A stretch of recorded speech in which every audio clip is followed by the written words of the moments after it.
Hello and welcome to Ask Me About K-Pop, the essential guide for recent converts and seasoned fans alike. My name is Shannon. And I'm Angelica. And welcome back to the show. Thanks for your patience. We were away for a week.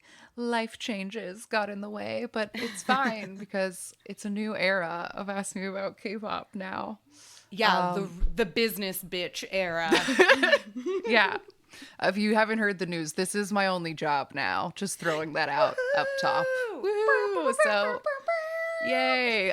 Thanks to everybody who This supports is a fact we are celebrating. Yes, it is a celebration. Thanks as always to the Patreon patrons for being my employers for now.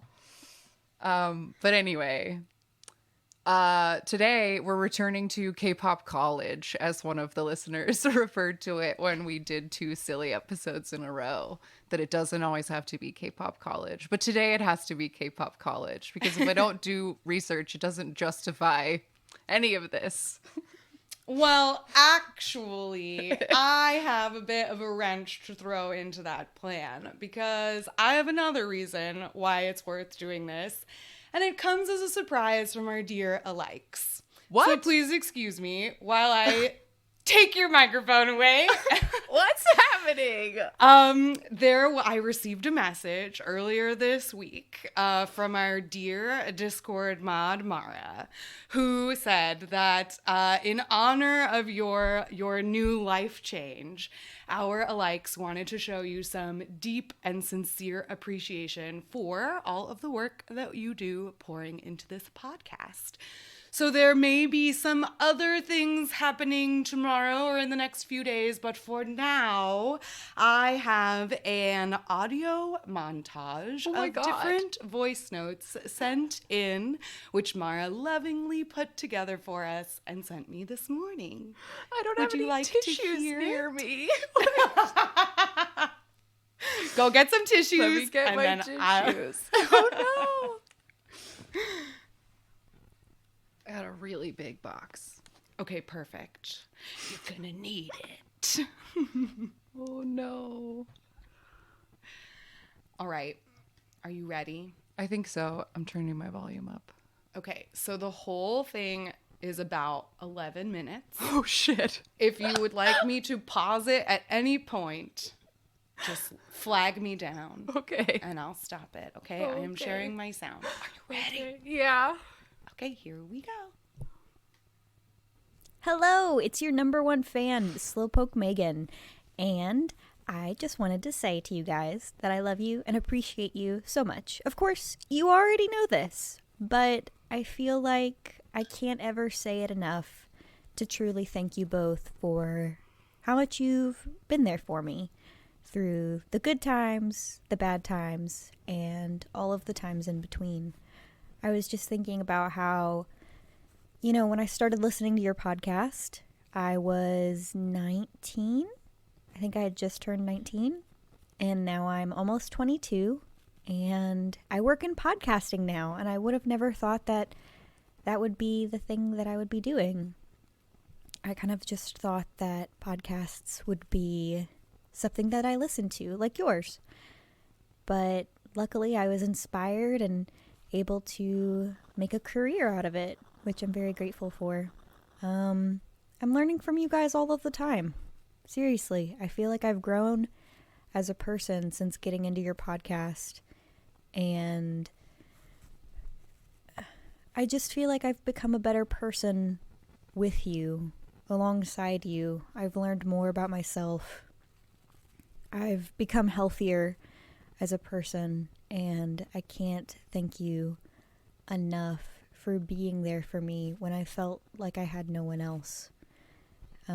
It's kind of crazy to think about how in about a month we'll be meeting, and I just started off as like a casual listener, and now I'm the number one fan, and I get to meet you for my birthday. That's incredible. We're going to have a lot of fun, and I say this all the time, but I can't wait to see what you guys do in the future and the opportunities that you'll get. You two are incredible, and you are my inspiration. Hi Shannon and Angelica. Newly converted here, converted by you a podcast that I started out of curiosity, and I started because I really enjoy it, and now I'm a shawan. So that's, Shiny entered my world. Thanks to you and thanks to a friend. So thank you for that. And this year and a half or something has been tough between like the pandemic, the lockdown, writing my doctoral thesis, and I've been listening to your content all along and really enjoyed it and laughed out loud, and that was great. So I'm grateful to you, and I hope you have an excellent day. Bye from Maggie.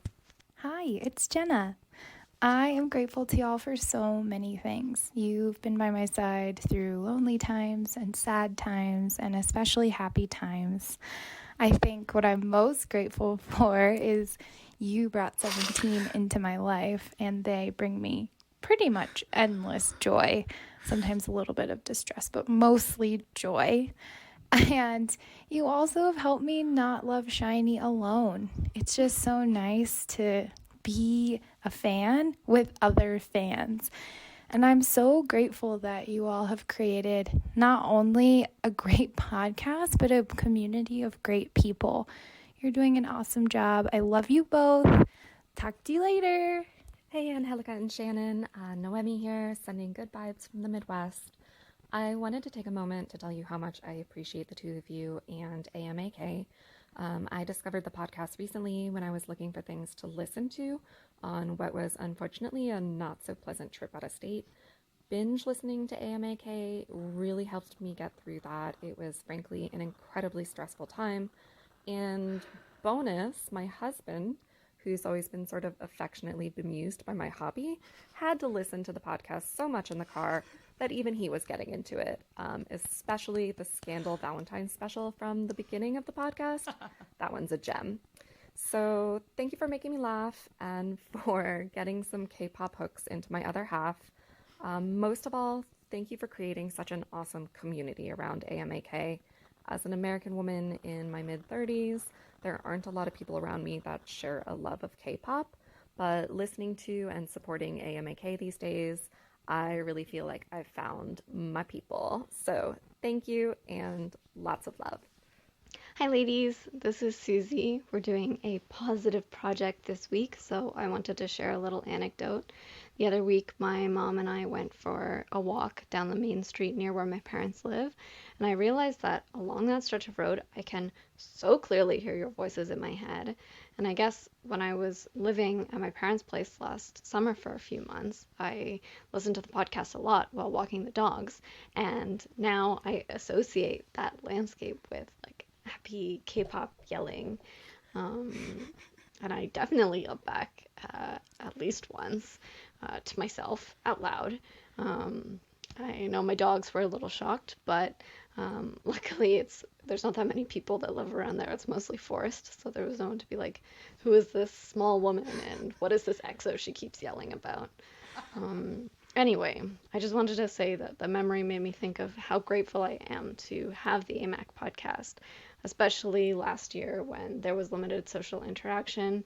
I think we were all in need of friendly voices in our lives.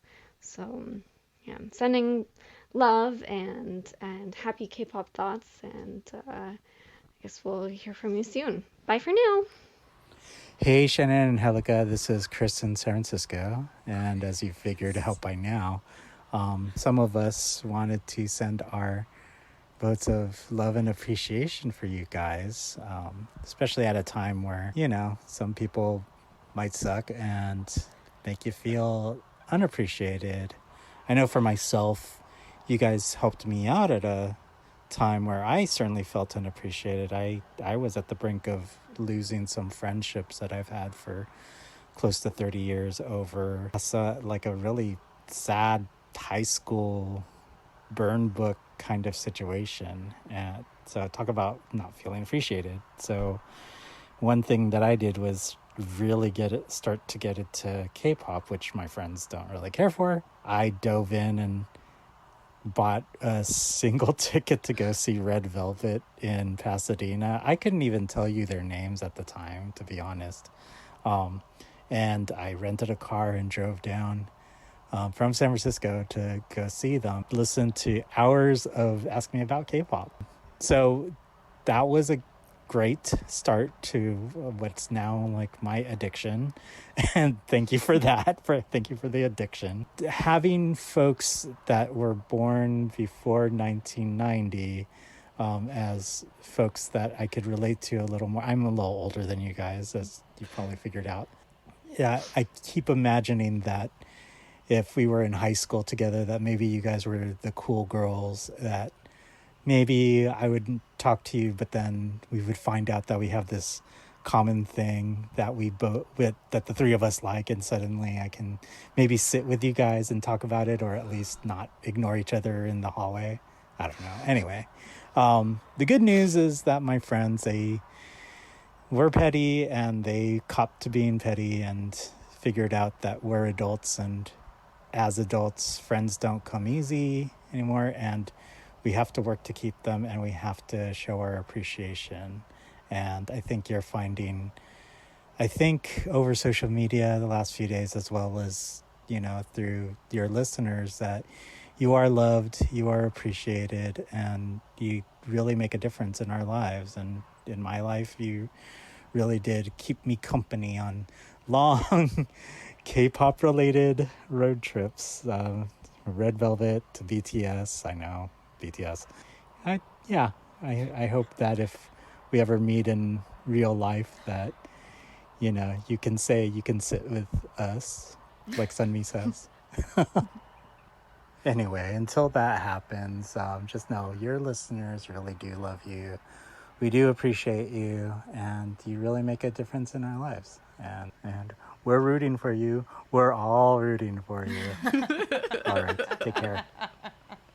Hello, Shannon and Angelica. This is Mother. And I just want you guys to know that I love you so much and I appreciate you so much. From all these voice notes coming in, like, I'm sure you can tell how much we just genuinely love you and how you guys have helped us out in like shit times and happy times, all the times. And I know you guys made me feel like I have company with me when things were hard and gave me that much needed distraction. So I really appreciate you. And I know having a podcast is not easy, but you guys make it seem fun and you make it seem easy. And I'm so thankful. I'm also extremely grateful for this small community you have created of amazing people. I don't know if you guys know, but we have an entertainment company called Alikes Entertainment. I'm the CEO, but I've been banished to the dungeons, which is fine. But we are trying to save idols and recruit idols. So let me know if you're interested. But yeah, I just want to say thank you and I love you. And if anyone ever makes you feel like shit, you let me know, okay? Okay, please come to Dubai as well. Love you. Hi, it's Michaela, or Squiddlebees on the server. And I just want to say thank you so much for making the podcast the way that you do. It's meant a lot to me over the past couple of years, and honestly, I'm jealous because I want to make a podcast too, but I don't have anybody who loves the things that I really love who could sit and talk with me for, 30 minutes on that topic every week. So I love what you guys have together, and I'm really grateful for you sharing it with us, and making a space for us to find some people who love what we love too. Yeah, I think that's all I got. Thank you for everything, and I wish you guys the best. Bye. Aw, just a little token of appreciation. That was so nice. You guys are so nice. Thank you for taking the time to do that. I needed it. And I don't know, I'm just very grateful. I'm very grateful for all of you. I would not have quit my job to do this if I didn't, because you guys. And I'm so grateful to be part of your memories, and I love that you guys feel like we're friends. We are friends, and we are sitting at the same K-pop table together. That was just so nice. That was so nice. I don't know. I know. It's just so lovely. I knew it would just feel like a warm hug. And there is some people didn't want to because they knew that that we would play the montage or the voice notes in the episode. So there are some people who didn't want to share their story with the world but wanted to share it with us. So there are some emails en route as well. And those will just be just for you. That's thank you guys so much. I don't even know how to properly say thank you, but thank you. It's just the encouragement we need to take this podcast to the next level. next level. All right, we're gonna take a break so Shannon can wipe her face, and then we'll be back with our K-pop college.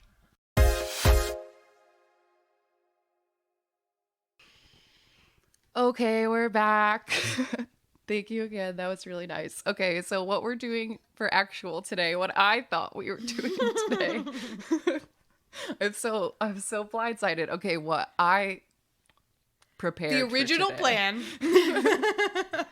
was I thought it would be interesting to take a look at who the first groups or solo artists were at like a handful of major companies, like just to see who started them. And when I started looking it up, it was not people that I expected or had heard much about. So I thought that would be an interesting thing to take a dive into. So I started with like our major big four, big five, and then like went through looking for companies that had some kind of brand identity and had debuted like more than 5 groups and hadn't been bought and sold a million times in a confusing way. So I think I have 13 on the list. Lucky number 13. And they are in order of when the company was established. So Perfect. To start off, in 1989, SM Entertainment was founded. And just for, in case you've never ever heard any of these episodes before, SM Entertainment has the likes of HOT, Super Junior, Girls' Generation, EXO, NCT, SHINee, Red Velvet, stuff like that. That's SM Entertainment. But their first artist was a soloist named Hyun Jin Young. And Hyun Jin Young grew up near a U.S. Army base, which is apparently where he learned to rap and got very into American music. So Lee Soo-man cast him to be his very first artist at his new entertainment company. So on April 1st, 1990, Hyun Jin Young and Wawa, that was he was always marketed as Hyun Jin Young and Wawa were just 2 backup dancer boys who changed and were different boys all the time, but they were Wawa. And his first debut album was called New Dance, and the main single was called Sexy Lady.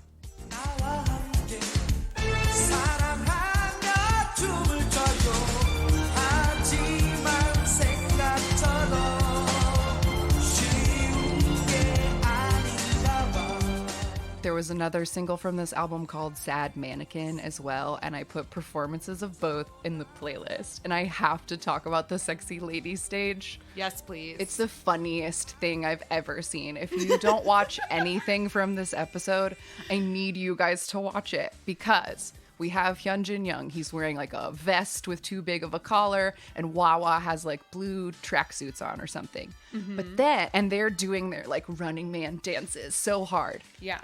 And then there are like 7 dudes in plain clothes, all in white, at the back of the stage, who are not dancers, who do not know the dance, and are just dancing, kind of? Yeah. The whole time. They're just bopping wild. around back there. One of them is giving it his all, and Yes. he is doing the like 2 like fast feet moves that he knows over and over. Mm-hmm. The two guys on the corner are like laughing to each other and like having a conversation on the stage behind them. I couldn't believe, I got so distracted by them. There was a good portion of that video I didn't even watch. No, how could Wawa you? Or Hyunjin Won. Because I was just like, wow, I couldn't believe. But the song is fun. No, it's very fun. Like both songs are really fun, and the Sad Mannequin performance opens with like this guy with a curly mullet, and he's like playing drums Oh my in God, that a fringe denim like onesie.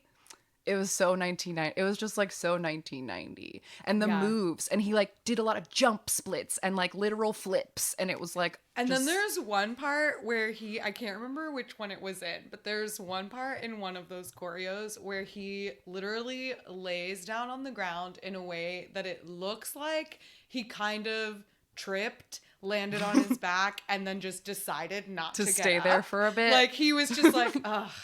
Like he was done, and then the Wawa comes and grabs his legs and like flips him over like it was all part of a stunt, but it was so bananas. Yeah, there's dramatic pauses in all of his stages. In the Sexy Lady one, he like fully stops for a while and like looks up at the spotlight like a Shakespeare actor, and then like does a whole verse like unmoving, like very dramatic, and then goes right back to his cabbage patching. Yeah. And I read that what is it, the Roger Rabbit? Yes, that is the move that caught Lee Suman's eye. He learned okay. how to do that from the military brats, and Lee Suman was like, that guy. You've got what it takes. So a fun trivia fact is that some of the Wawas throughout time were the two guys who were Klon, Nice. the two guys who were Deuce, Oh. and Sean from Jinyu Sean were all Wawas at some point. Wow. Wow. But Hyunjin Young released 2 more albums, New Dance 2 in 1992, and then World Beat and Hip Hop of New Dance 3 in 1993, to pretty good success. And he had another song called Go Jin Young Go, and the chorus really is Go Jin Young, Go Jin Young Go. And according to an interview I read, the interviewer called it an immortal classic.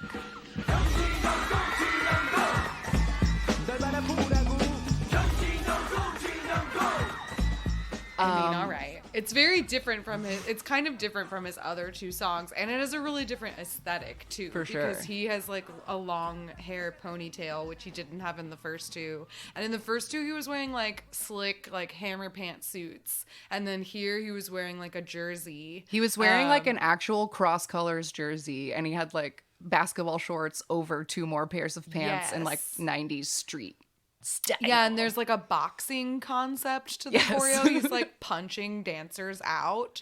So I think he's supposed to be dressed like, like he has so many layers on because he's like training. Sure. Yeah, go Jin Young go. But anyway, after that immortal classic came out, he got busted for doing meth. What was it with first gen people and meth?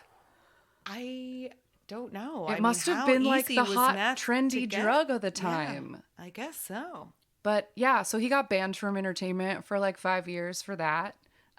He came back in 2002 with an explicitly anti-drug album about not doing drugs.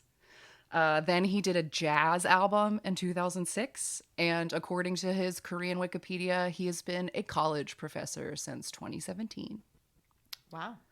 But something that I saw that was interesting in one of the articles, one of the Korean interviews I was reading about him, people argue that Hyunjin Young brought American hip hop to Korea before Sotaiji did, because this is pre-Sotaiji, and I think that's a Yes. pretty good argument. Maybe it wasn't I as think so, popular, too. but it's But there. he was pretty popular. Like he wasn't like a national like sell or sold Sure. out like kind of artist, but he was popular and he was the only one who was doing this at the time. And I like read this article that was talking about the influence of Black Americans in K-pop, and that article talked a lot specifically about Hyunjin Young, partially because Lee Soo-man also often credits him specifically with like his influence is very important, and they the article linked to this acceptance speech that Lee Soo-man had, where I don't remember what award he had gotten, but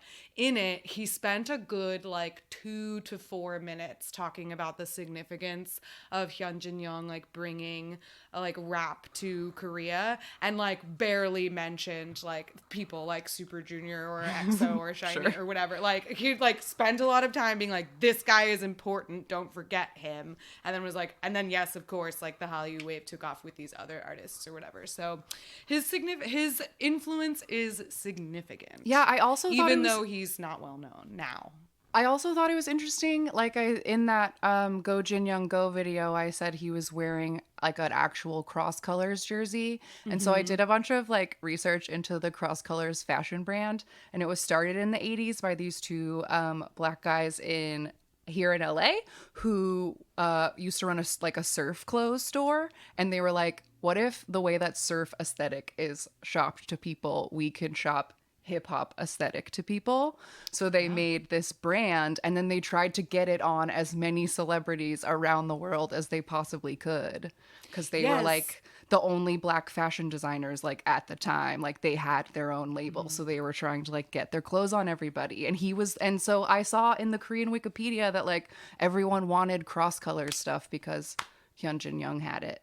Yes, and Hyunjin Young, like Lee Soo-man took him like to LA to meet maybe those guys, but also to meet like with other black artists and stuff, because he was like, there was an interview with him where he talked about how he wanted to establish like a positive relationship between like the Korean people and like the black Americans, because that is where he was getting so much of his influence. So he like specifically took Hyunjin Young to LA because he was like, America is the birth of hip hop, so like we need to go and like build this like alliance or whatever.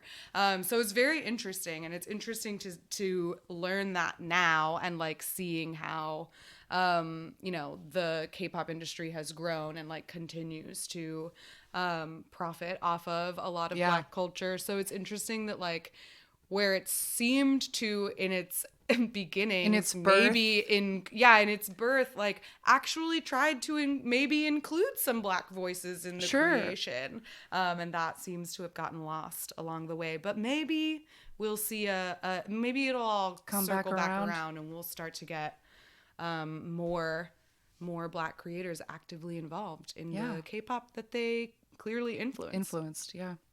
But anyway, that was SM's very first artist, Hyunjin Young, and I wonder what could have become of him if he didn't do meth. The eternal question. If only he didn't do meth. The world may never know. Yeah. All right, the next company on our timeline is DSP Media, which was founded in 1991 and has since produced groups like Click B, Finkel, Double S501, Kara, and Card. But their very first group is a name you may recognize, Sobangcha, which re-debuted under DSP Media in 1994 with the single G Cafe.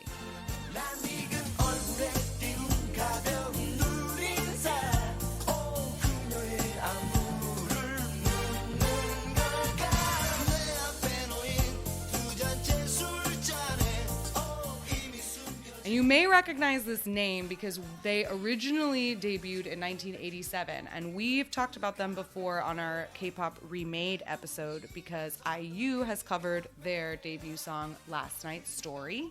And they disbanded in 1990, but then the original members got back together and re-debuted in 1994 under DSP Media. And you found a bit of a story behind this. I was trying to find like the actual details, but everything on like DSP's website and everything said like after the success of Sobangcha, they whatever. So it seemed like they started this company. I don't know if one of them was friends with one of these guys or something, but they seemed to start the company in order to get Sobangcha back together. Like, I don't know. I couldn't find like more details, but it seemed to be like they made this company and were like, come on guys, get back together though.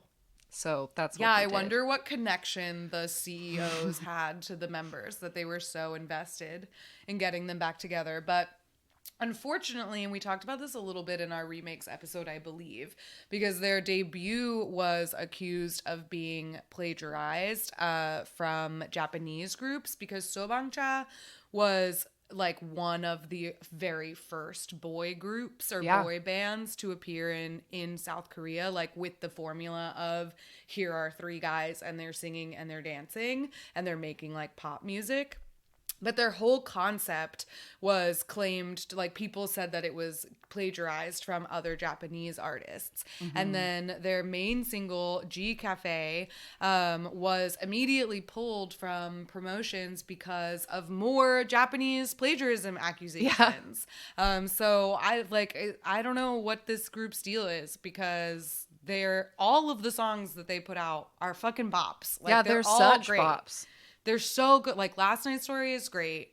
G Cafe is really fun. Their second single, Bye Bye, also really fun. Like, they have this great, like, I guess maybe it is like city pop disco influences or something, but like it's so much fun. And now it's just like, well, okay, if this is so great, then what's the original? What are we plagiarizing? What did they off of? plagiarize?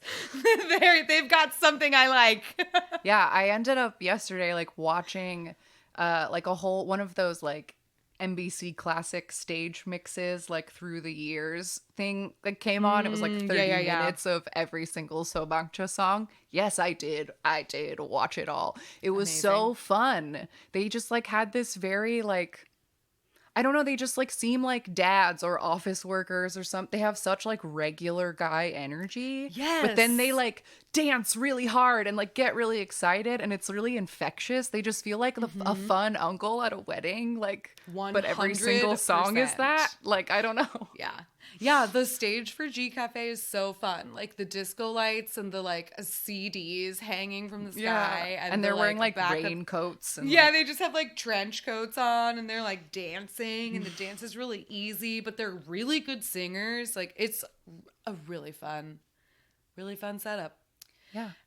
But they were short-lived, unfortunately, because of all of these accusations. But they had one more album in 1996, which was called Forever 96, and then they disbanded again. So two of the members have since reunited in 2005 as a duo for an album called Man's Life. And that seems to be the last that we've heard of Sobangcha. Yeah, but a very important super early pop group that I feel like should get more credit, or or at least credit for stealing something and making people, if it is indeed stolen. If it is indeed stolen, at least tell us who it's stolen from, so we could find them and support them. Sure. So if you know, let us know. Okay, next on the list is YG Entertainment, founded in 1996, and you may know YG as the company behind Big Bang, 21, Blackpink, and more recently Treasure. But YG's first group was a trio of boys called Kpop, and they debuted in 1996 with a single called Forgive Me.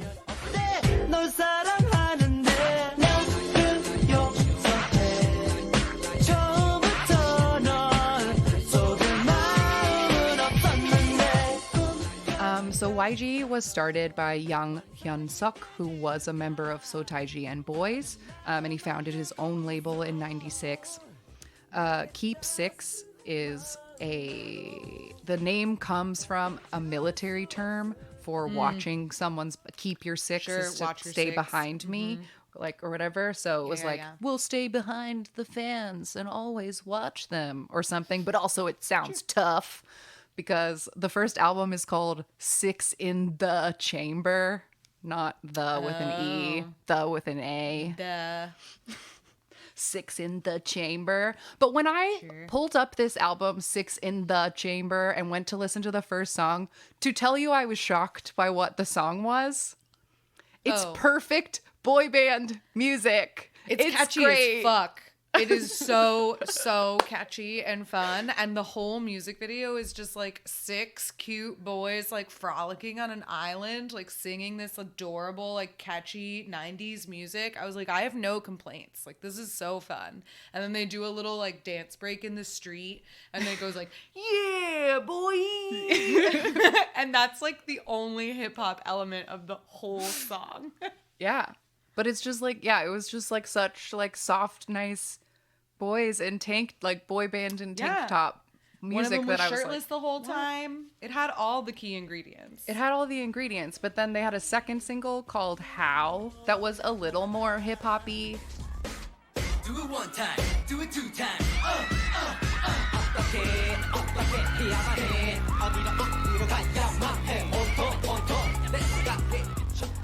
And I guess it was apparently slightly more popular than the boy bandy one. But like for the stages of How, they're wearing like plastic tracksuits and they have like little sunglasses. And like, yeah, and it was a little more hip hoppy. And I know that one ends with them going, Keep 6, 1996. Because it was 1996. Because it was 1996. Say it really hard. Yeah. Yeah, that one was less melodic, but the MCs of that show loved it. Oh, yeah. They Everyone was would like having a cut good to time. them every once in a while, and they were just like having a good time. But unfortunately, weirdly for Keep 6, I guess because they didn't sell as much as HOT, YG was like, well, fuck that. And like, they never made another album. He debuted another boy group in 97 and just like put Keep 6 on a shelf. Like they just were put away and they never did anything else. And That's I thought that was a bummer. That is a bummer because I like them. They were fun. Yeah. Oh, well. So that was the starting group at YG, Keep 6, a 3-member group. The irony. I know. All right, next on our timeline, we have JYP, founded in 1997. I'm sure you've heard JYP before. They have since given us Wonder Girls, 2PM, GOT7, ITZY, and many more. But their very first artist was a soloist named Pearl, with her debut song, with her debut album, Sunflower, and it had a Korean version of I Will Survive.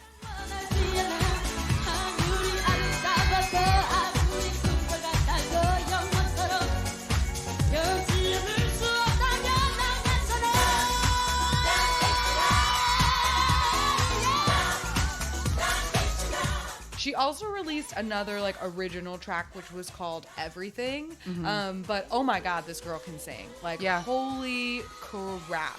She is such a good singer. Like everything starts with these insane whistle notes. Pearl originally debuted at 17 in December, and her stage name was Jinju, but her original name is Ju Jin. And all of the songs on her debut album are by JYP and Hitman Bang, who will eventually found another group, or another company that we'll talk about. And Pearl released one more album with JYP in 1999 after Sunflower. Then she left JYP the following year and joined Follow Entertainment, where she released 2 albums and 4 EPs between 2001 and 2017. She later won Masked Singer in 2015 and became the 3rd Masked King. And I saw that in 2018, or since 2018, she has been working as a full-time professor at Zhonghua Arts University. More professors on this list. And she's got to be a vocal professor or something because for sure. Holy shit, her voice is great.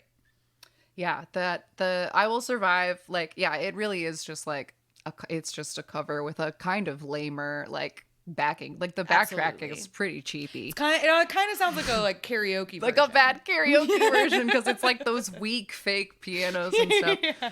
But the performance I put in the playlist, she was like singing it so loud. But the other thing I thought was interesting, I forgot to put it in the playlist, but I found it when I was looking for her stages. In the performance I put on the playlist, it's like an outdoor festival and she has like shoulder length hair and I think she's wearing like a halter top or something and like looks kind of girly. In all of her music show stages, she has like a fully cropped, like almost buzzed haircut is wearing big sunglasses and like an oversized suit. Like she looks like she's in disguise as a man. Like it's very interesting. And she just stands there with the mic, and like people in the back are like kind of doing little dances, but she just like sings it very seriously. And like, I don't know, I was like, what an interesting weird choice. concept. Yeah. I wonder what the reasoning behind that was, JYP. I don't know. But yeah, that performance did seem like came from like later in her career, because the way that she like looked at the crowd like right before I Will Survive, like, and she's like, you know what it is or whatever, and then they start. That was fun. Yeah, that's JYP. Okay, next is Woolim Entertainment. And Woolim Entertainment was founded in 2003. And they went on to debut groups like Infinite, Lovelies. Well, Lovelies literally left them yesterday. News. Oh, wow. Lovelies, not at Woolim. Golden Child, Rocket Punch. But their first group was Epic High. And Epic High is a 3-member hip-hop rap trio. Tableau, Mithra Jin, and DJ Two Cuts are the members, and they put themselves in a group in 2001 and were underground rappers and rapped with like other underground rappers in a little collective called Movement Crew. But Woolim scooped them up to be their first artist. In 2003, they released an album called Map of the Human Soul, and the lead single is called I Remember.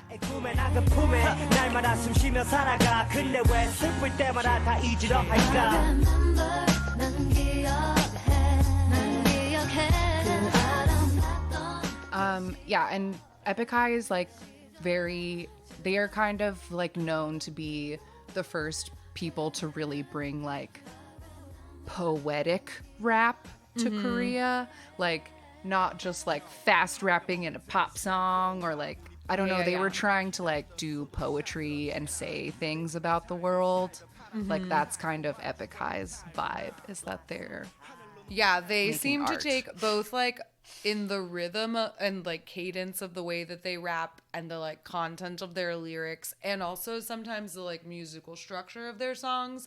They seem to take a lot of inspiration from artists like Tupac and like Biggie. So they have sort of like the later different era of 90s rap than the sort of like HOT rapping. HOT. Hey, everybody, look at me. Yeah. This one is like, we're saying something with our music this time. And it definitely has like a smoother, like higher quality feel to it. I felt like their debut, I Remember, would fit just like perfectly on any like 90s hip hop station, because they have that like female chorus, and it's like very good hip hop R&B style music. Yeah, the music video for that one's like, it's like sepia toned, and they're walking through a neighborhood and kids are playing and they're remembering what it was like when they were kids. And it's pretty wholesome. Serious because there's a filter. But yeah. But like Epic High's probably biggest album was their 2007 album Remapping the Human Soul, so I'm guessing it was a sequel to this one. And it was their most popular because it got censored for upsetting the man, because it was like about society, man. And so, you know, if you try to ban something, that will only make it way more popular. Everybody knows that. But Epic High stayed with Woolim until 2012 and released 9 albums with them. But while Mithra and Two Cuts were in the military, Tableau, who is American and did not have to go to the military, joined YG. And then when the other two got out, they joined him at YG.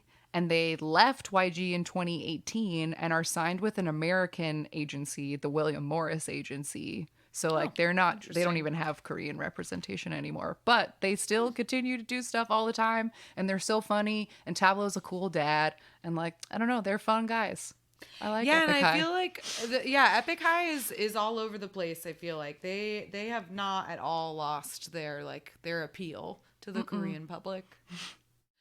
All right. Next in 2005, we have Kakao M / Lowen Entertainment. This is a bit of this is a bit messier than This the was other the company messiest one on the foundings. list. Yes. But they have given us groups like Sunny Hill, History, 5-Star, JBJ. But their very first artist was IU, who debuted in 2008 at age 15 with Lost Child.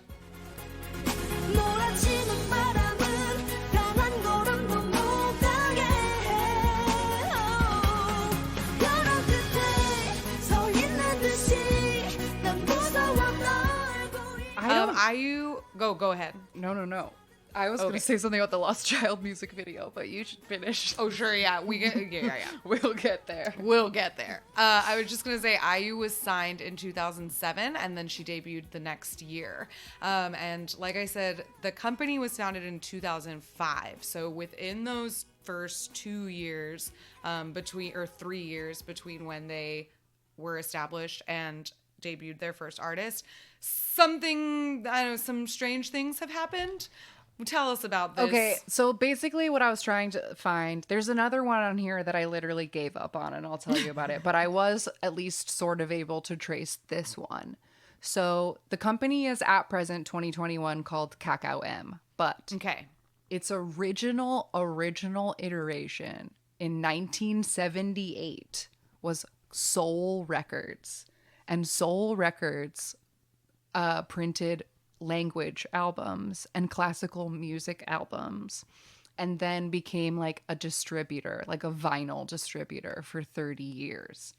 And then at some point in 2005, they created Lowen Entertainment to be an artist representation wing and try to do entertainment. Sure, to try and like spread out, branch out a little bit. So then IU was the first person that they debuted, and then they did a couple more groups. And then at some point they got rid of Lowen and they started Kakao M exclusively for IU. They decided that her career was so important that a whole branch of the company needed to be broken off and just for her. I think there are a couple people at Kakao M now. But like, yeah, it was made like for IU. So she kind of like started and ended this company. Like it's hers. It's essentially hers. Yeah, it is dedicated. It is dedicated to her. And she has done very well with this company. She has since released 5 albums, or since her debut, has released 5 albums, 2 compilations, 9 EPs, 47 singles, 22 features, 11 OST appearances, and counting. She's won 102 awards, is an established actress, a very charitable person, and an unbeatable chart staple. Yeah. She's IU. She's like, IU, damn it. If you don't know who she is, what are you even doing here? The deep dive will come someday, but it will be a beast. Because she's really important, and she makes a lot of music. She makes so much music, and I feel like when she does like release a full album, sometimes she, at least with her last one, she promoted like multiple singles off of it, and like she does like a ton of music videos. She just puts out so much stuff, I guess because she has a whole company just for her. She's very popular. So yeah, that's the Kakao M Lowen story as far as I could understand it. The next one I had on the list, I just want to explain it. Wait, so we did not talk about her I'm debut. sorry. Take me back. Take me back. We've got to talk about her debut I don't song. know We how did that I've one never out of seen order. that music video before. I had never seen it either. Because I've seen her shaky, like, stage. I've seen her debut stage a million times with the, like, whole orchestra behind her, and she's just, like, standing there. And the, like, cheap-looking dress. And her dress looks terrible. But I watched this music video, and it has weird, naked, interpretive dancers climbing out of the mud. It's For creepy. why? It's very very, very, very creepy. She is like wandering through, and she looks beautiful. She looks exactly the same. She's like in this, like old, like she looks like a Victorian Spooky doll. She's the lost child, and she's like wandering through the woods. And then there's all of these like male and female like dancers who are in these like skin colored outfits and who look like vampires. They're they're all like bloodless dusty and like white. yeah, they're very, very creepy looking, and they're like crawling after her, and they're looking all very, very creepy. And like at a certain point, her dress turns from like white to black. So I don't know if it has something to do with like losing your innocence. Or Yeah, whatever. did they corrupt her? Maybe. I don't But know. it was creepy. It It was creeps me creepy, out. IU. Me too. Especially that like the very first shot of the creepy thing is like a from behind, and it really looks like a whole naked butt. It takes way too long to does. realize the people are not naked because they really are trying to make them look like they're naked. And they succeed. They look naked. Very weird. Very weird. But she overcame it, obviously. So good job. Yeah, IU. to become the absolute powerhouse that she is today. Yay. Okay. The next item on the list, I'm just going to pass over it really quickly in case anybody says, what about that one? I couldn't figure it out. So I started at Stone Music to see, because I know that's a company. And I backtraced it, and it was apparently founded in 1994 as a company called Mediopia. And I couldn't find anything about Mediopia. Then they changed the name to Mnet Media in 2005, maybe 2005. So then I was trying to find out who the first Mnet Media artist was, but Mnet Media has been bought by CJE&M, and they own like 15 companies now. So I just couldn't find the freaking beginning. I couldn't find the beginning, and I just couldn't bear being wrong. So I was like, I'm skipping it because I can't find the beginning of this company. So any Stone or CJE&Ms, I don't know. It might have been SG Wannabe. It might have been, but I don't know. So I'm letting it go. Yeah, that's fair. CJ E&M is tough because they have so many different things. So like those once you get into the companies that like they don't just do music, they have like a ton of other shit too. It's like, ugh, I don't know how capitalism works. Exactly. So I will move on to the next thing on the list, which is Big Hit Music, which is now under a bigger umbrella of Hybe, but Big Hit Music still manages BTS and TXT, and they used to have a girl group called Glam.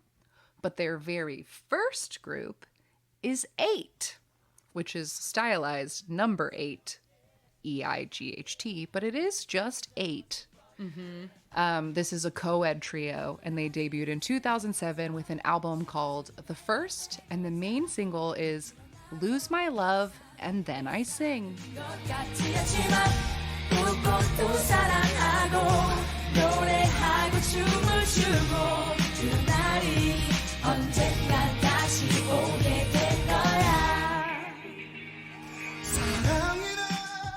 So yeah, Big Hit Entertainment was founded by Bang Shi-hyuk, who is also known as Hitman Bang, because he wrote a bajillion hit songs, and he was like the first staff writer at JYP.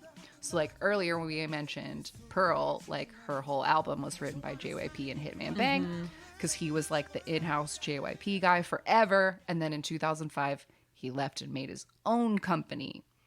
And 8 was the first group. And this is 2 boys and a girl, one boy with a really deep raspy voice, a skinnier boy who raps, and a girl Who sings. Yeah.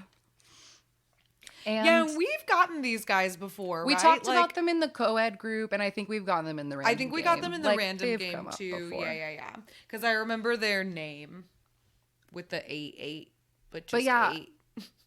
Their debut song reminds me so much of like the Black Eyed Peas, Where Is the Love? It's like a very similar vibe. Absolutely.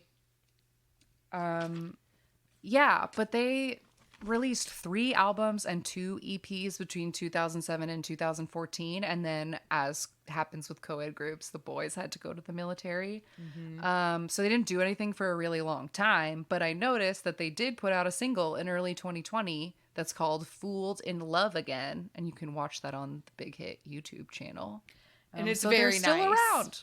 Yeah, and that 2020 song is really nice. The male and female vocalists are really, really good singers. I like that guy's voice a lot. Yeah, it's really interesting. It's like a very interesting voice because it's really like raspy, but it's also so like powerful and full at the same time. Yes. Very Yeah. interesting. Yeah. It has a great sound. So that's the first group, a big hit, 8. The next company we're going to look at is Cube. Founded in 2006, Cube has since debuted groups such as Beast, Rain, B2B, Pentagon, CLC, Idol, and more. But their very first group was 4 Minute, a 5-member girl group which debuted on June 15th, 2009 with the single Hot Issue.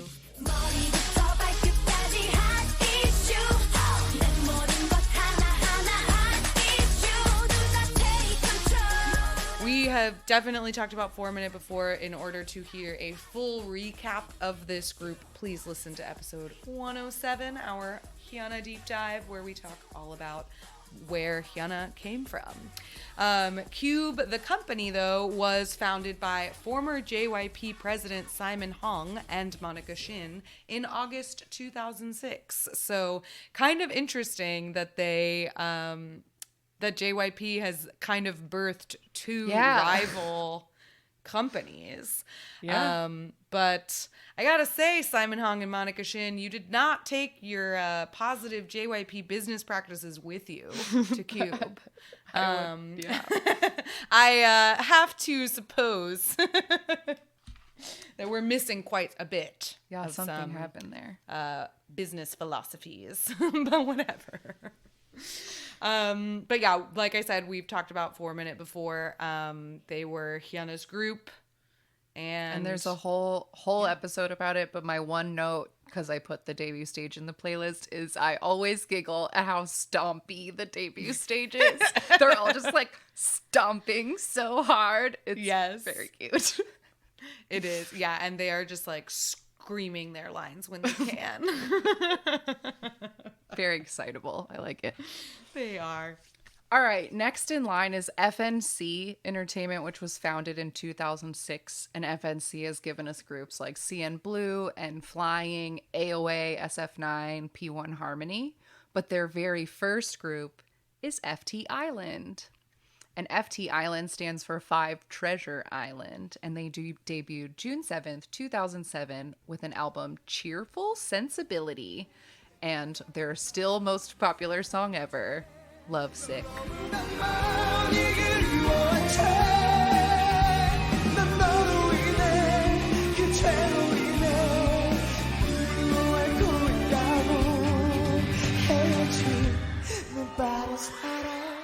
I talked about FT Island a little bit with my husband in a really early episode about banned K-pop groups, but their lead singer, Lee Hong-ki, has like just a magical voice and he can just fucking belt it, and it's magical, and yeah.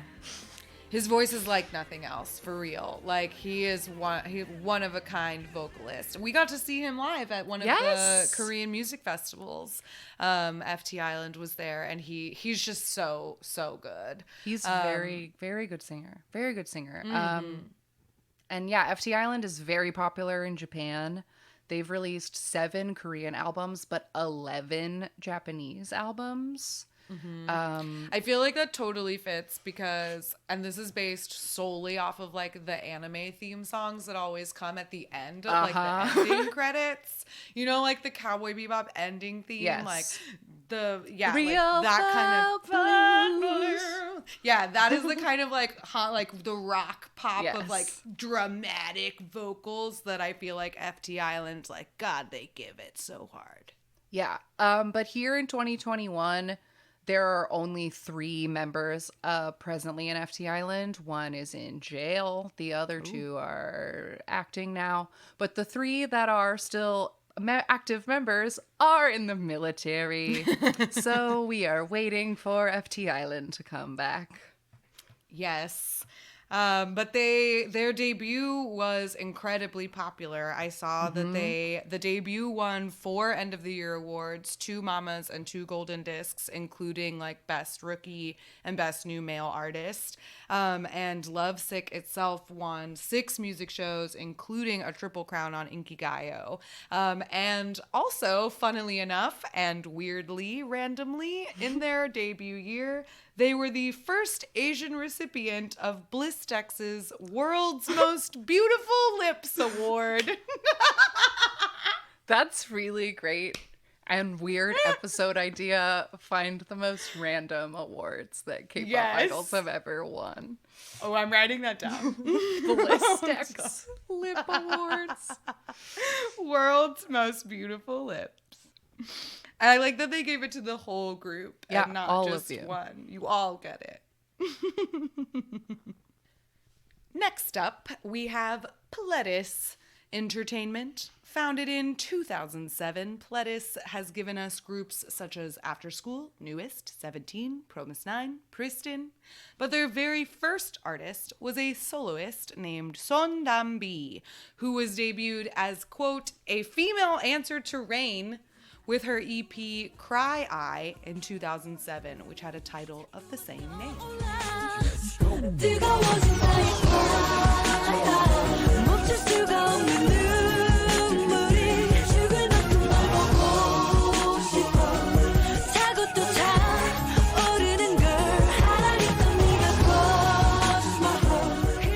She released 1 album and 5 minis for a total of 13 promoted singles altogether. But her biggest hit came in 2010 with a song called Queen.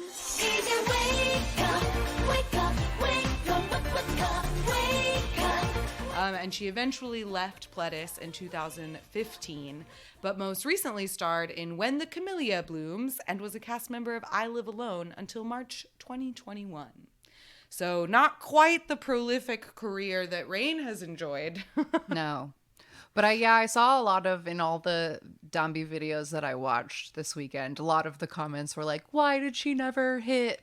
Like, just a lot of people being regretful that she wasn't a big superstar. Because, like, I don't know, she, like, had the vibes. She was, like, skinny and hot and did a lot of body rolls. Yes, but I will say, like, at least in Cry Eye, like, the choreo is not very interesting. Like, I just wanted more from it. Like, especially reading that she was going to be, like, the female Rain. I was, like, really expecting some choreo. And the music video is, like, her practicing it in the dance practice room. And then, like, her doing it by herself in front of this, like, absurdly large, like, fake CGI speaker. And then she finally gets backup dancers. Who were wearing outfits. Oh, let me yes. tell you. A little bit like upstaging her in some ways, which I was like, okay, this feels unfair. But I also felt like by the time she finally had backup dancers, like I had watched her do the same like open leg body roll, right? That like 4 times already, and I was like, I need you to do something else, for sure. But Queen was a total departure though. Queen was like a girl group song to me, and she's wearing like a little, cause like in Cry Eye she has the sort of like boa, like hip hop girl dancer, juicy tracksuit, like kind of aesthetic. Thing. But then Queen, she's wearing this like crazy corset top and this teeny tiny skirt, and she does the craziest things with her voice. There's like a part of Queen where she starts like, I'm not going to like imitate it appropriately, but I'm just gonna like it. She's like singing kind of like this, and then she starts to sing like this, and you're like, what? What is happening? And it's not a filter because she's doing it live, and I was so taken aback. I'll put it in a clip so we can. Please see. do. I'm sure that was a good impression.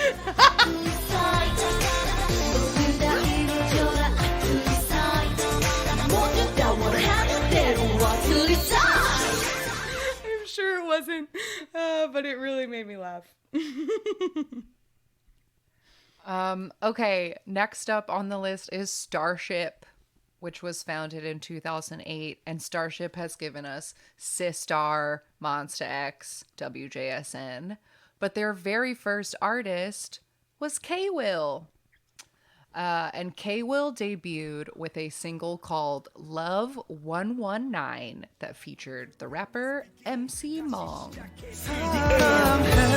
세월이 지나도 널 사랑해 세상이 변한데도 다른 누구도 널 대신할 수 없어 너도 알고 있잖아. K-Will's real name is Kim Hyung-soo, and K-Will stands for Kim Will, like he will do it.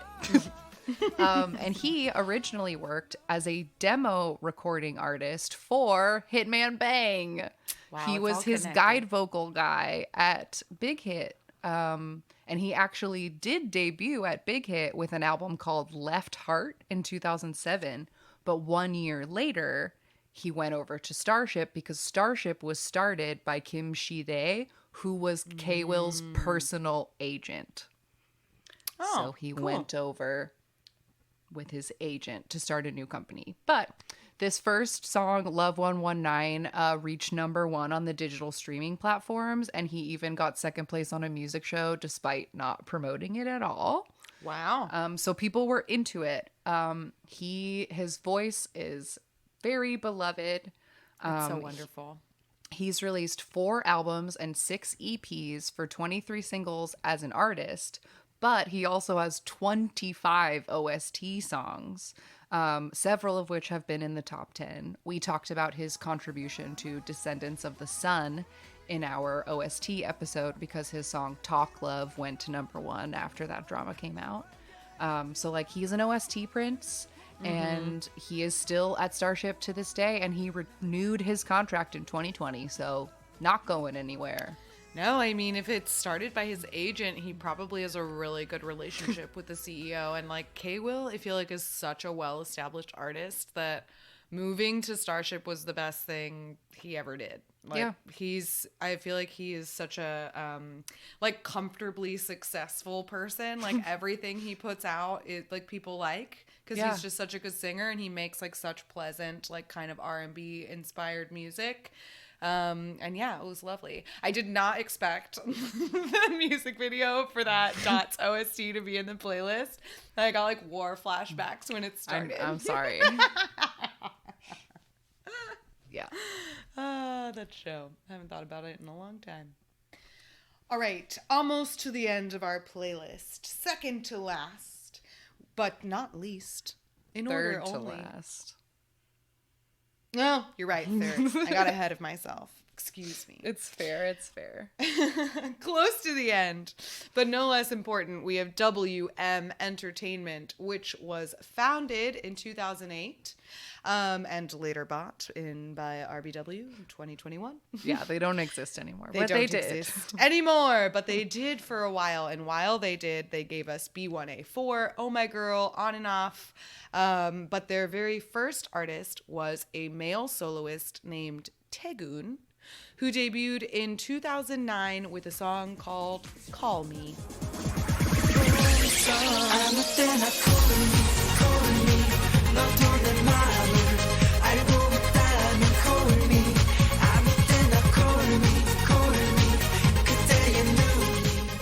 Yeah, this song, I mean, I feel like I want to let you take it away with Taegun's bio or whatever I mean, we have. It was because baffling.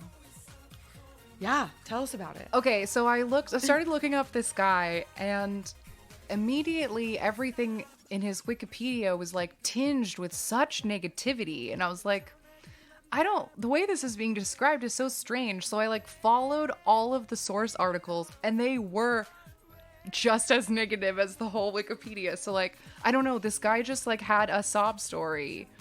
And his whole thing was that he was on a 2005 show called Battle Shinhwa, which I need to find out more about.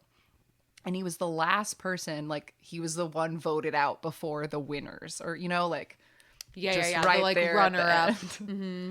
And then, per an interview, his debut interview, he then said that he went on to fail, quote, hundreds of auditions for other companies for 4 years. And that at all of these auditions, people kept telling him that he was fat and ugly. So then he like became anorexic and then still couldn't keep the 10 kilograms off that he wanted to. And he was like, working hard. He also had a shaved head during like Battle Shinhwa and stuff because he said that he wasn't going to let his hair grow until he achieved his dream. Just intense. Yikes. Just very intense. Yeah. Well, I guess he eventually felt like his dream came true when he debuted because he did not have a shaved head. Yeah. Call me. He has like Rain hair. He really does look like Rain.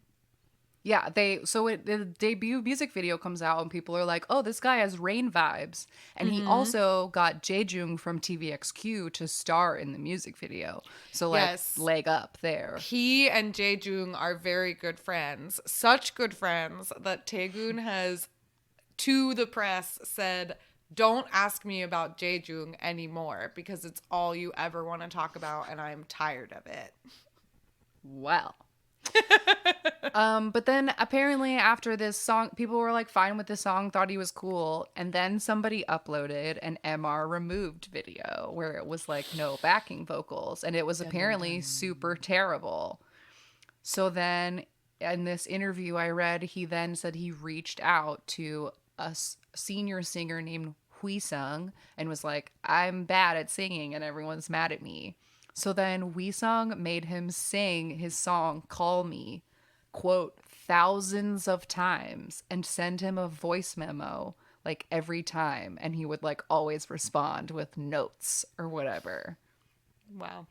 And the guy also said in the interview, like someone was like, well, criticism must be hard. And he was like, I read every single comment about me on the internet and it hurts my feelings a lot. But how am I supposed to get better? Yikes. So then I read and then I don't know. They released 3 albums for this guy in 2009. Like he debuted in January, summer album, winter album. Has a Japanese concert like last week of December. The company's like, we're going to put him in a movie. And then the dude fell off the face of the earth. Like I could not find a single piece of information about him from then on. I found. Did you? A suspicion. It's an unconfirmed netizen rumor because there was in 2010 a very large drug bust that rounded up 28 people on charges of meth and marijuana use. More meth. These 28 people had apparently been supplied by their English teacher who got deported. And one of them was described as a 24-year-old singer, but obviously, like all of the people's like he was used alien. The alias was Mr. Kim, right? But based on the details of this that were released, netizens put it together that they think it was Taegun. And I could not find a confirmation, but it would explain. But it would make sense because it seemed crazy that there was just like nothing. So much info. Yeah, especially because the last like official thing I could see was all this shit about him like getting cast in a movie or going to be in a drama. And then I couldn't find anything about the thing that he was supposedly in. So I was like, did this not ever come out? And maybe it didn't if he went to jail. Yeah. I don't know. But I just hoped that wherever he is, I hope he's okay and not reading comments about himself on the internet anymore. Because like, I don't know. Everything I read about him stressed me out. Oh, don't read those. They're bad for your health. Okay. Now we're on the second to last one. All right. This is RBW Entertainment. They're who just bought WM Entertainment. And they've given us groups like Mamamoo, One Us, One We, Purple Kiss. But their very first group was called Phantom. And this was a 3-member hip-hop trio that was also co-managed by Brand New Music. And they debuted in September 2011 with a song called Hole in Your Face. So fucked up. 너와 나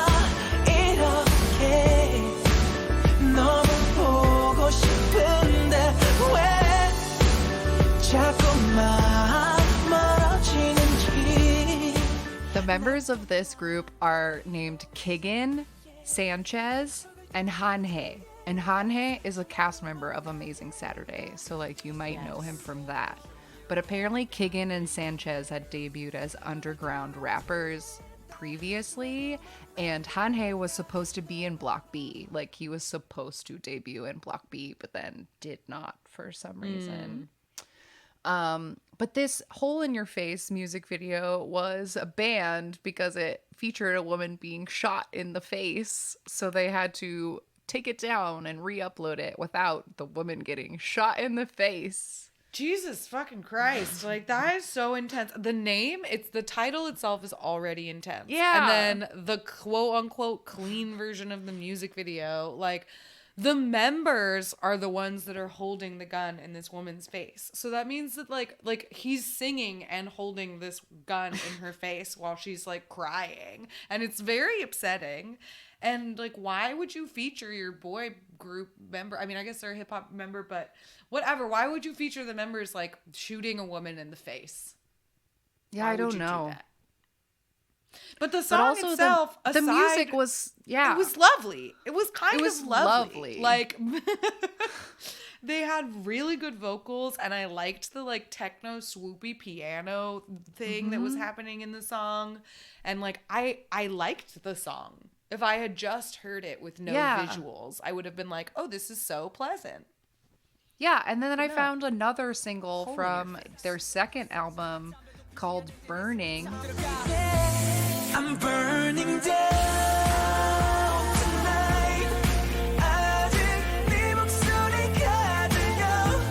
I'm burning down. And like, again, it was like a kind of violent like music video. They're like on fire and like shit is weird and everyone's like screaming and scared. But the song is again like really pretty and none of it says hip hop trio to me. It's like nice melodic music and none of it is saying like hip hop.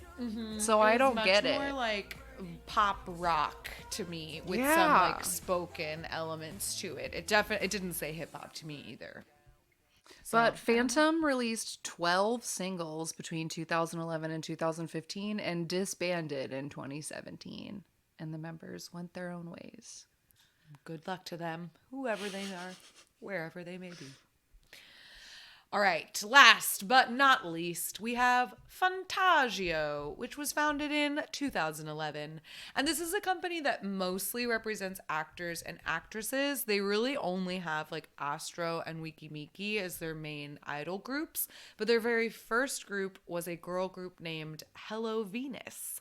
And this was actually a joint venture with Pledis to debut a 6-member girl group. And they debuted with their first album in May 2012 with the title song Venus.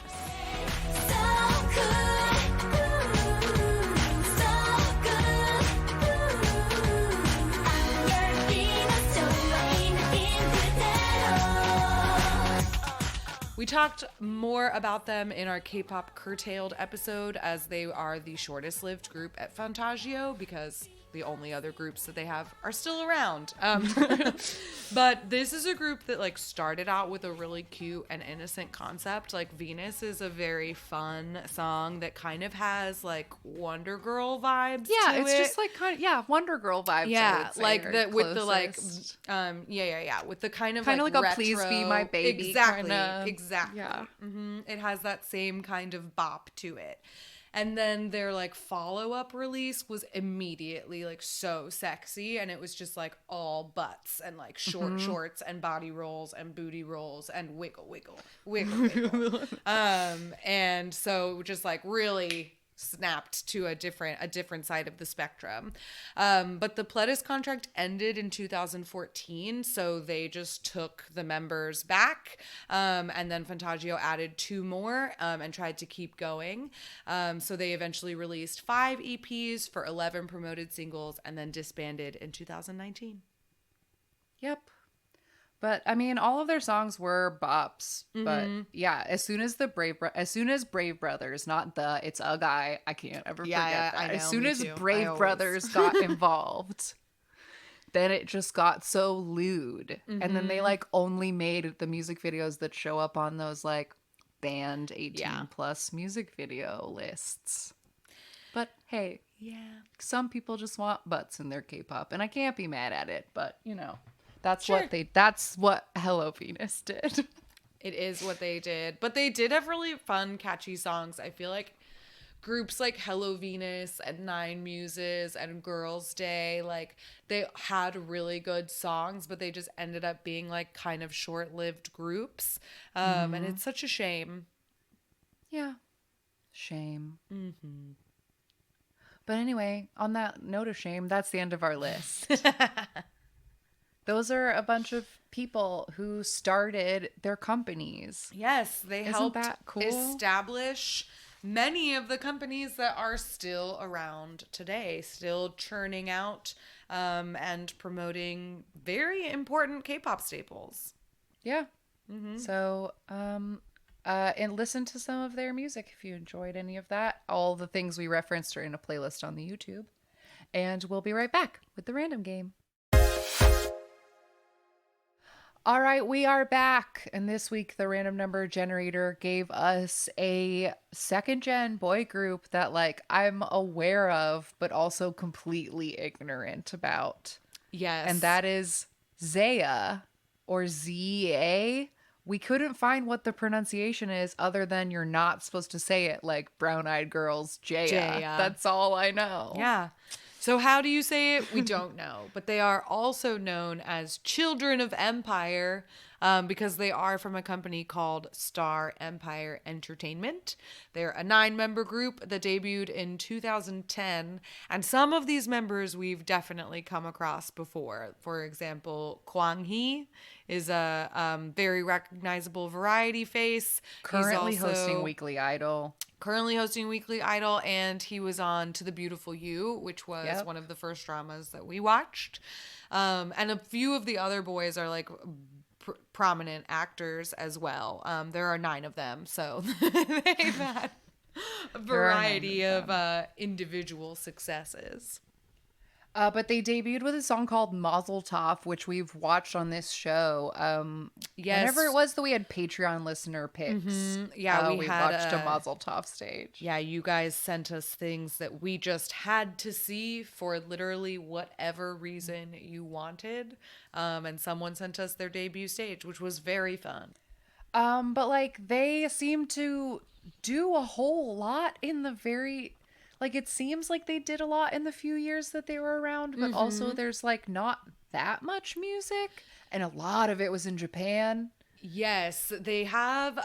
They debuted in Japan very quickly after they debuted in Korea, and their Korean debut, Mazel Tov, was successful. Like, went to number 1 on a couple of charts the day it debuted.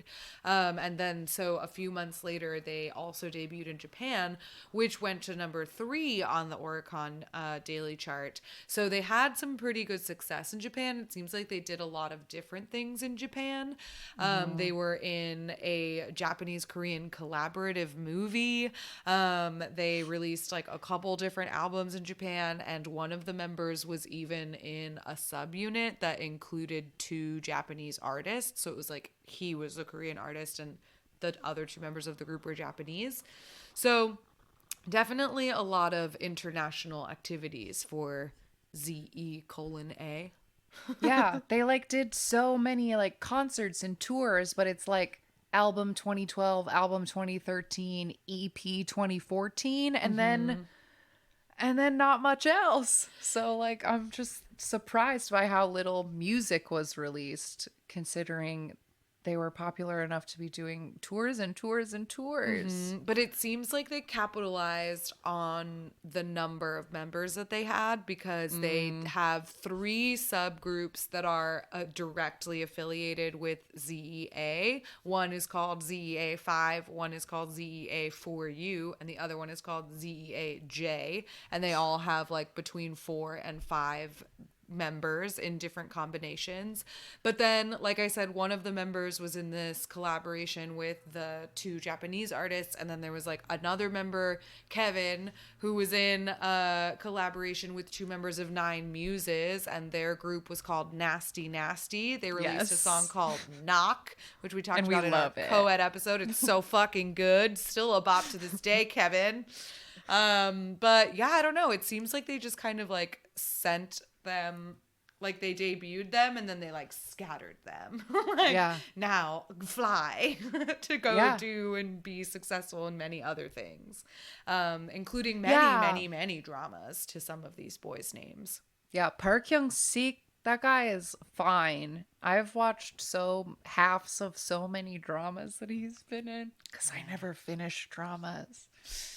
Well, and also I feel like some of the dramas he's in, like I'm sorry, like Hwarang was too hard to watch. You had everything I needed from a drama, which was beautiful boys in historical clothes and also out of those historical clothes many times. Right. But then your main love line involved presumed incest. And like, how do you expect me to stay on board with that, Hwarang? No. That's unacceptable to me. Anyway. We found their most popular music video. It's from 2014, and the song is called Breathe, and it has 8.3 million views on it. Amazing. I was kind of expecting it to be Mazel Tov. Yeah, because that song was fun, but I guess this one was more popular, so let's find out. Yes, I guess we should just say that ZE8's technically still together. They never disbanded? They never disbanded. On February 9th, 2017, it was falsely stated that they were likely to disband. But then the members themselves stated this was not the case, but that for the time being, they were focusing on solo activities, and some of the members joined different companies. But on April 12th of 2017, Star Empire, their original company, gave an official statement that confirmed they were not disbanding and they would come back as a group, quote, when the time comes. That's a great so we promise. Will just hold when our breath. The time comes. When the wind is right, they will blow back together. I love that. All right, so now we're ready to watch Breathe, the music video. So press play when I say go. 3, 2, 1, go. Oh shit. Oh dang. Wreckage. A body. And like, what is happening? Very gray, black and gray coloring. Oh dear. Oh, God. Did she fall out of a plane? What's happening? Yeah, was this a plane wreck? Where did you get this mask from? Maybe we are to believe this was the closest they could try to do to a plane wreck. This junkyard. Just some pipes. Oh, glitter curtains. Ooh. Oh, I love a kicky dance. Yes. I like this. I like that both of their outfits are basically the same, but just in different color schemes. We have a black and white checked theme and a blue and white checked theme. And also sometimes we're in a spaceship, it seems. Yeah, they're being like sweater boys in jeans on a spaceship. And they're like tucking in the woman we found in the crash. Oh, are they aliens? Maybe they're aliens. Maybe she's an alien too and she crash landed on Earth. Oh my god, he's so cute. That's the actor boy. Oh, are they watching her from the planet? He's like, he held up a telescope and is like looking at her on the planet below. Oh yeah, spying. It really looks like a lot more than 9. When you see them all. That sweater was so popular when I got into K-pop. Literally everyone had that sweater. I find that sweater like the opposite of triggering. Like, I don't know. It feels warm. That sweater. There's a TARDIS. Wait, there's literally a Doctor Who reference in this music video. It just says Children of Empire on the top. Are they supposed to be Time Lords? Maybe. That would be pretty crazy. Kwangi! I feel like I haven't seen him yet. I do think that was the first shot we really got of him.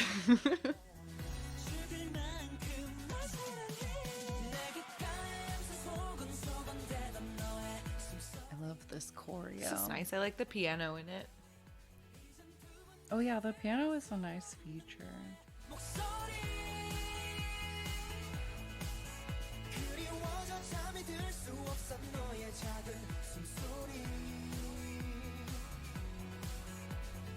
Okay, what's with the paper airplanes? Is she flying them, or are you flying them to her? Or are they messages from them from the space? I don't know. I don't know. Back to the wreckage. Oh, what and are we it's doing wet. here? Is she having nightmares? about Maybe being rescued? it's a post-apocalyptic world and they saved her. Oh, like the last girl on Earth. Yeah. Kiki kicking.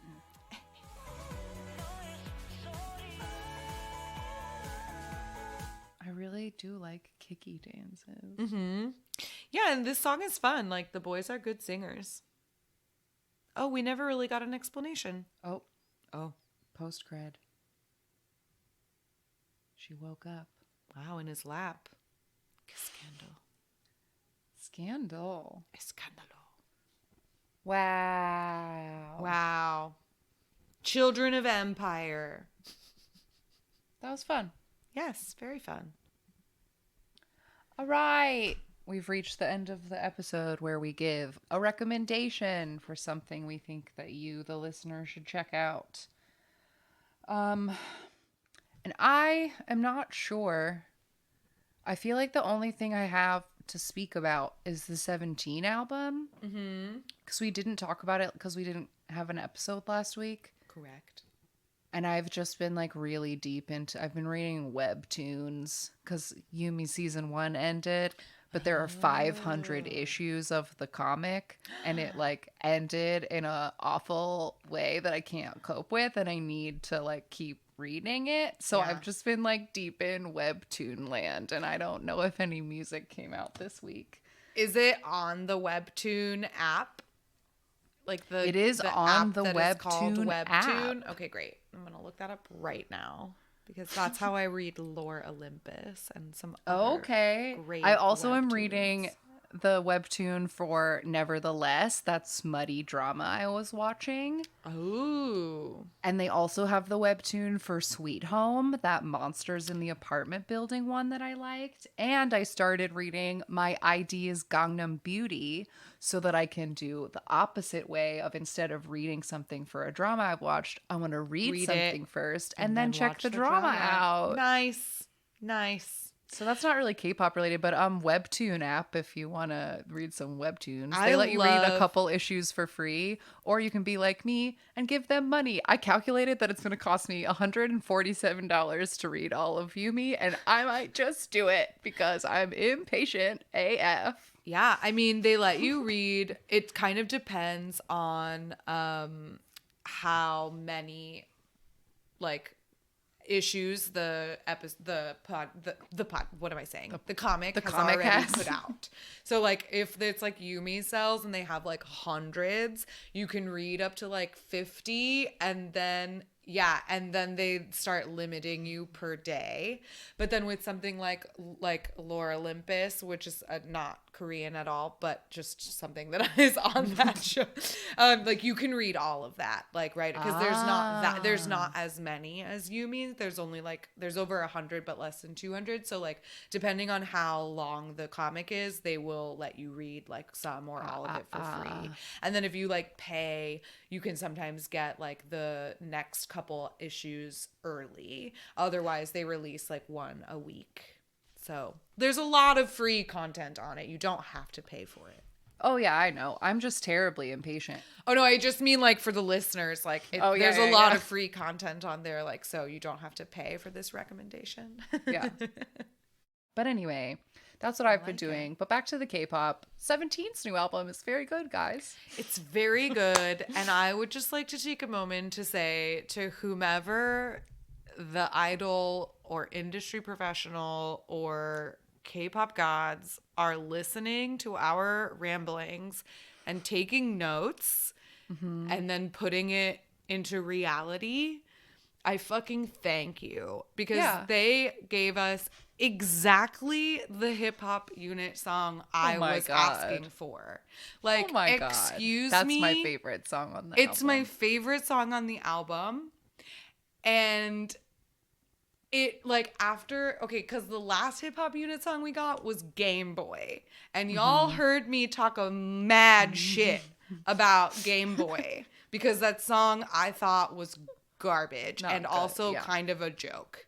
And I said on this podcast, why can't they just sing to me? Hip Hop Unit has such beautiful voices. Just sing me a nice song. And then they did. And it's so lovely. And Scoops, you have scooped my heart out. Scoop, star of the album. Star of the album, Scoops. I think star of the album, because his like freaking little soft outro in Rock With You is so beautiful. God tier. It amazing. Like tears at your heart. It really does. And then the hip hop unit song is called I Can't Run Away. And he has just like, he is a really good singer and he loves to sing. Like, if you've ever watched 17 do karaoke, Coops is always in the ballad room and he literally just sits on the couch and like croons ballads for hours. And like, he finally got to sing a ballad on his own album and he sounds beautiful. So Coops, you're doing great, baby. Yeah. You're doing great. He's doing amazing. And another like great check. Thank you from the K-pop gods. Vernon and Joshua made me a Jonas Brothers song. An early Disney Channel. A fully Jonas English, Brothers song. whiny, I. Jonas Brothers track. Don't need you anymore. I want everybody who was making TikToks to Olivia Rodrigo videos to be making 2-1 videos right now. Yeah. Joshua Hong lies and says that he's been drinking all day. It's a great time. It's a great time. I know. What a liar. What a little liar. Yeah, and I also really love, I would say aside from the unit tracks, which Can't Run Away is definitely my favorite, because it is exactly what I've been begging for. But also Crush is an incredible B-side. I really, really like it. It's super fun and sexy, and like, who doesn't want to hear 17 say that? You're my crush. I got a crush on you. I mean, great. Thanks. That's all I want to hear. And the dance is really fun. I will say, like, okay, so far the only videos I've been able to find of the Crush choreo are from their comeback stage. And in their comeback stage, they wore these, like, brown suits and these like big hats, and they have kind of like a cowboy agenda vibe to the aesthetic of Crush. And there's a lot of finger guns in the choreo, like a lot. And Mingyu, he loves finger guns. Mingyu does a wild fan kick. Like a fan kick, a with Taemin move style. It goes up in front of his face. He's more flexible than he appears, apparently. I almost missed it, and then Jenna texted me and was like, "The kick!" And I had to go back, and I was like, "Oh my god, the kick!" My one complaint about this, and it's like, it's not really a complaint, but it is a complaint, is that I wish the suits were better tailored, because they really, most of them, like 2 of them have well-fitting suits, and the rest of them look like they're in dad's suits. And because like even the hat is kind of large. So they just kind of look like little kids, like playing dress up I think a little bit. So I do wish that those suits were better tailored, but I'm just like crossing my fingers and hoping that we get more versions of this choreo, because I really like it and we all deserve. And actually I have 2 complaints. One is that the suits are poorly tailored, and the other is that the whole thing is poorly lit. It's very dark, and I want to see everything that's happening. So no good. I will cross my fingers for a choreography, a dance practice, if nothing else. Yeah. But The title song itself, Rock With You, is really fun. It's a different vibe for 17 because it does have like a heavier guitar and like rock influence, but it's still very much a 17 song. Yeah. And the choreo has a lot going on in it. They have already put out the dance practice to it. And it has like so much is happening. Like they always have a lot of stuff going on, and I feel like even more so now. I will say, to be the controversial one on today's episode, and just to say it, speak it into the world, I'm not sure how I feel about the Rock With You choreography, honestly. Oh, really? I feel like there are parts of it that are like really good and cool and 17y, but like something about the chorus, like everything after the initial "This Time I Want to Rock With You" with the good kicks, I just feel like they're doing too much. Like that there's like a move on literally everywhere, like baby hold on, and like I don't know, I mean I know that one's like this, but then after that they do like I don't know, there's like a move for literally every word, and I just feel like they're doing so much, and I don't know if it like looks cool or if it just looks like they're doing a lot. I don't know, I feel like I'm not it's not connecting in the way, because usually a 17 choreo I feel like just flows in a magical way that just feels really right. And I don't know, I'm struggling. I don't feel that way about the Rock With You choreo as much as I want to. Well, So we're just- all just entitled to saying. our opinions. I Just will saying say it out there. in the verse, I feel like the verses of the choreography are where the like magic really is, Yeah. because they break up into their smaller groups and they do a lot of really cool not really call and response, but like one group will do something and then it like transitions into the other group, and then there's like this one move that's really cool where like I think it's Coops like does like a push like motion, and that push like turns one of the members and it does like a domino effect that leads into the other group that is singing the next verse. So there's a lot of like really cool things, and there's like a Ming Hao lift with their feet like that the I think is lift. really cool. I'd like never seen anything like that. And yeah, it's really fun. And the choreography video has June and Ming Hao in it. Yeah, they're in all of these videos. They were in the like beautiful band version. Yeah, How- they must have when filmed did they a do bunch this? of stuff over the summer before they left, because they're in the live version. They're in the dance practice video. They're in the comeback stage. And then they're just not in the like most recent music shows, which 17 already took a trophy home. Already won. Fucking doing it. Yeah. Unbeatable. Just doing Unstoppable. My dear 17. Oh, you know what? And I'm also, since we're talking about it, I'm just going to say it out here because if you say it on the pod, it will happen. And it happens. Go ahead. Ming Hao is currently going, he just announced on his Weibo today Ooh, and yes, on his speak this Instagram to story, existence. he is going to be in a cultural dance show. So the promo images are him in full hanfu with a gorgeous waist-length wig.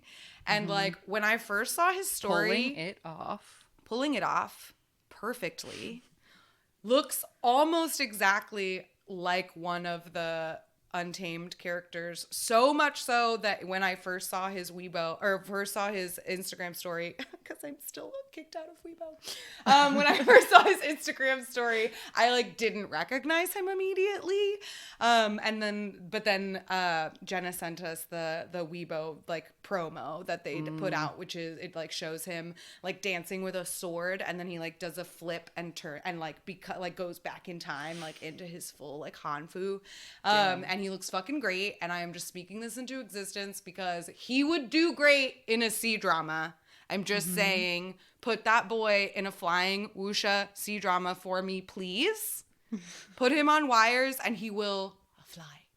And he will fly so gracefully. Like, why was Wang Yibo so good at being Lanjan with his like stoic face and his like graceful moves? Because he was a dancer. Idol Xu training. Minghao could do it. I know, like, if you want to do it, I hope you get cast. If you don't want to do it, then fine. Do what you want to do. But if you do, if this show inspires you and you're like, hey, this was really fun, maybe it would be cool to try, please, somebody, put him in something for me. Thank you. From your lips to the K-pop god's ears. Whomsoever is listening, this is my next request. Thank you. I await with bated breath. Yes. And with that call to the powerful universe, we will wrap up today's episode. Thank you again for sending me support notes at the beginning of the episode. That was so freaking nice. You guys are so nice. If you want to join all of those nice people and be friends with them because they're very nice, you should join our Discord, and you can get to it on our linktree/AMAKPopPod.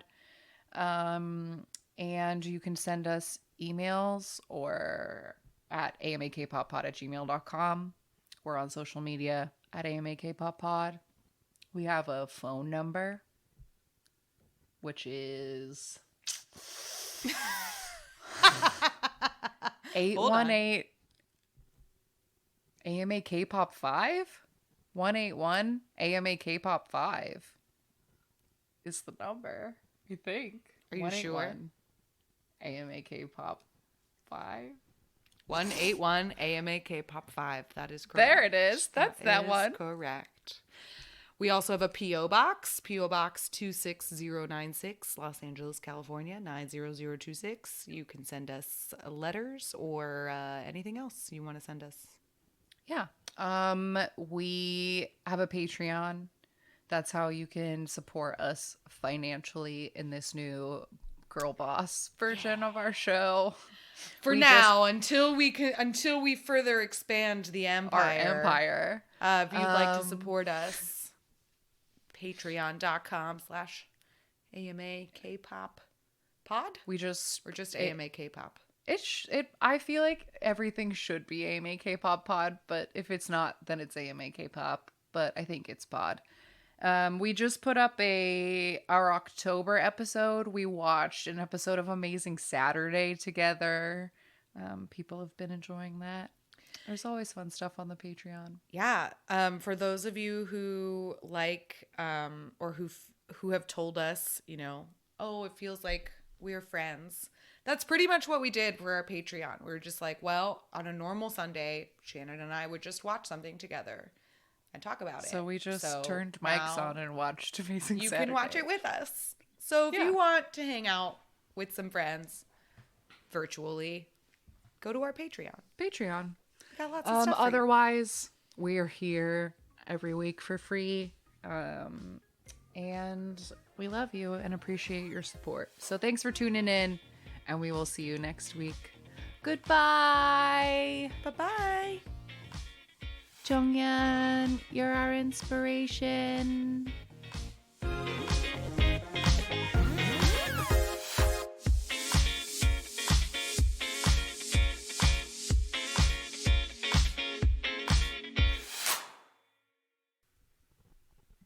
Wiggle, wiggle, and die, wiggle, wiggle.